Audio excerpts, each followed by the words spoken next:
నీ యేసు ప్రభు దేవుడైతే, నీ యేసు ప్రభు రక్తము ఈ లోకం కొరకు అందరి కొరకు చిందించినట్లయితే, మరి ఇంతమంది పాపులు ఎందుకున్నారయ్యా?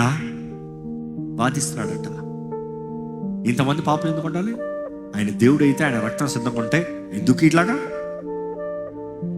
ఆయన అంటాడు, అయ్యా బాబు, మీ ఊర్లో సబ్బులు ఉన్నాయా?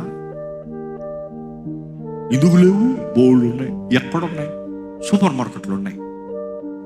మీ ఊర్లో అడుక్కులో ఉన్నారా? ఓ పలానా గల్లి అంటే అడుక్కులో ఉన్నారు.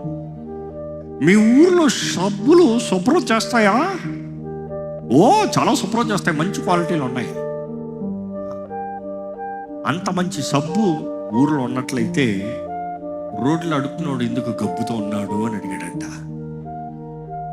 ఎందుకేంటి? వెళ్ళి కొట్లో కొడుకుని తీసుకుని కడుక్కోవాలి కదా. మరి అంతేనయ్యా, యేసు ప్రభు రక్తం కూడా సిద్ధంగా ఉంది ప్రతి పాపిని కడిగి పరిశుద్ధపరుస్తానికి. కానీ ప్రతి ఒక్క నిర్ణయం చేసుకుని ఆయన దగ్గర పోవాలి. నువ్వు సబ్బు అన్న డబ్బులు పెట్టి కొనుక్కోవాలి.